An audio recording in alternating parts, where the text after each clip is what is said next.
مزارات پر آج کل خرافات دیکھی جاتی ہیں اور لوگ اس کو اہل سنت کی طرف منسوب کرتے ہیں، اور یہ پوچھ بھی کہہ رہے ہیں کہ مزار پر سجدہ کرنا کیسا ہے، کیا یہ جائز ہے؟ خرافات کسی مقام پر ہونا یہ اس مقام کی جو تقدیس ہے، اس کا جو پاکیزہ ہونا ہے، یا اس مقام کی جو زیارت ہے اس کو ختم کرنے والا نہیں ہے۔ خرافات کو ختم کیا جائے گا نہ کہ اس جگہ پر جانا، اس جگہ کی جو تقدیس ہے، اس کی جو پاکیزی ہے اس کو وہ ختم کرے۔ نعوذ باللہ نعوذ باللہ۔ اب تو آپ جب مکہ مکرمہ یا مدینہ منورہ میں جا کر دیکھیں گے تو وہاں پر آپ کو ایسے افراد مل جائیں گے۔ آج کل تو ویڈیوز چلتی ہیں کہ وہ مسجد نبوی علیہ صاحب الصلاۃ والسلام میں بیٹھے ہوئے گیم کھیل رہے ہوتے ہیں، بعض کی تو ویڈیو تاش کھیلنے تک کی چلی ہے۔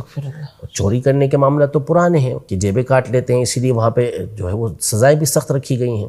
اسی طرح مسجد حرام کے اندر آپ چلے جائیں تو آپ کو وہاں پر اسی طرح کے بہت سارے کام کہ وہ ویڈیو گیمز کھیل رہے ہیں، یا اسی طرح وہاں پہ چوری کرنے کے واقعات اس طرح کے ہو جاتے ہیں۔ تو کیا اس بنیاد پر اس مقام پر طعن و تشنیع کی جائے گی؟ نعوذ باللہ، ایسا ہرگز نہیں ہے۔ تو وہ پاکیزہ مقامات ہیں اور انہی کا فیضان پھر یہاں پر بھی ہے۔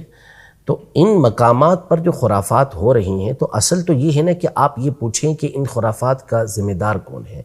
علماء اہل سنت تو اس کا سختی کے ساتھ رد کرتے ہوئے آ رہے ہیں، مسلسل ان باتوں کو بیان کرتے ہیں کہ وہاں پہ جو افراد اس طرح کے بیٹھتے ہیں اور عمومی طور پر وہ مزار کے باہر کے کسی پورشن کے اندر موجود ہوتے ہیں اور وہاں پر وہ خرافات جو کرتے ہیں، یعنی جہاں کرتے ہیں، ہر جگہ ضروری نہیں کہ ایسا ہو، جہاں ایسا معاملہ کرتے ہیں تو وہ ان کا ذاتی فعل ہوتا ہے۔ علماء اہل سنت اس کی سختی کے ساتھ ہمیشہ تردید کرتے ہوئے آئے ہیں، اس کا رد کرتے ہوئے آئے ہیں۔ اب یہ جس کی ذمہ داری ہے، جو ادارے اس کے ذمہ دار ہیں، ان کی یہ ذمہ داری ہے کہ وہ ان لوگوں کو وہاں سے ہٹائیں۔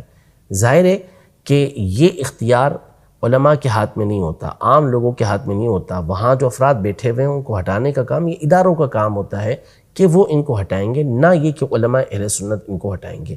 وہ تبلیغ کر سکتے ہیں، وہ سمجھا سکتے ہیں، وہ بتا سکتے ہیں کہ بھئی یہ غلط ہے۔ خود امیر اہل سنت دامت برکاتہم العالیہ جو اس دور میں اہل سنت کی نمایاں ترین شخصیت ہیں، انہوں نے اس حوالے سے کتنی مرتبہ ان چیزوں کی تردید کی ہے کہ ہمارا ان لوگوں سے کوئی تعلق نہیں ہے، اور ان خرافات کو ہم غلط کہہ رہے ہوتے ہیں کہ وہاں بیٹھ کر جو بھنگ پی رہے ہوتے ہیں یا عورتوں سے ملاقات کر رہے ہوتے ہیں، نمازوں کو چھوڑ رہے ہوتے ہیں، ان سے ہمارا کوئی تعلق نہیں ہے۔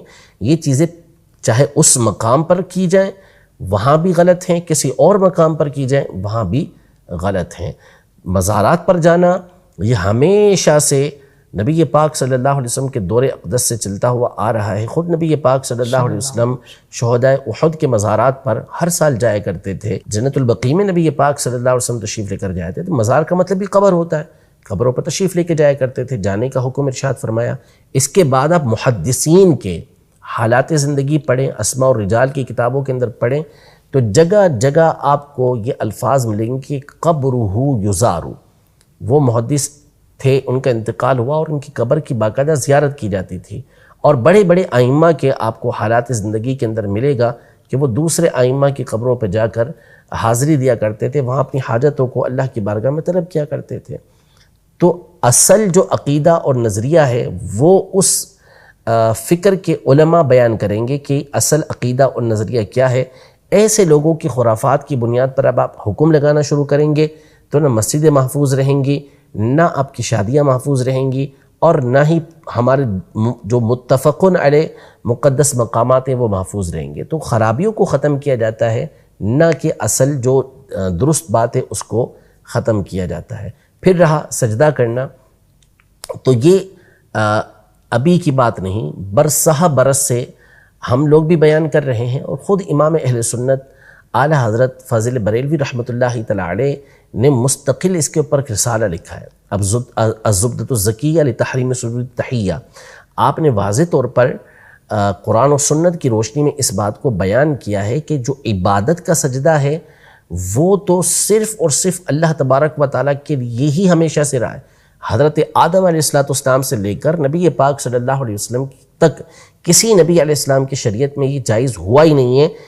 یہ صرف اور صرف اللہ کے لیے، جو اللہ کے علاوہ کسی اور کو عبادت کا سجدہ کرے تو وہ کافر ہو جائے گا، وہ دائرہ اسلام سے خارج ہو جائے گا۔ دوسرا سجدہ ہوتا ہے تعظیم کا، کہ کہ کسی کی رسپیکٹ کے لیے، کسی کی تعظیم و توقیر کے لیے اس کے سامنے سجدہ کرنا، تو یہ پچھلی شریعتوں میں حلال تھا۔ حضرت آدم علیہ السلام کو فرشتوں نے سجدہ کیا، یوسف علیہ السلام کو ان کے بھائیوں اور ان کے والدین نے سجدہ کیا، لیکن ہماری شریعت مطہرہ کے اندر یہ بھی حرام ہے۔ یہ تفصیل کے ساتھ احادیث طیبہ کی روشنی میں اعلیٰ حضرت امام اہل سنت رحمۃ اللہ تعالی نے بیان فرمایا کہ نہیں، ہماری شریعت کے اندر نبی پاک صلی اللہ علیہ وسلم نے تعظیم کا سجدہ بھی منع فرما دیا، تو نہ مزار کو سجدہ کر سکتے ہیں، نہ کسی انسان کے سامنے سجدہ کر سکتے ہیں۔ سجدہ عبادت کا ہمیشہ سے اللہ کے لیے رہا، تعظیم کا سجدہ پچھلی شریعتوں میں جائز تھا، لیکن ہماری شریعتوں کے اندر یہ بھی حرام ہے۔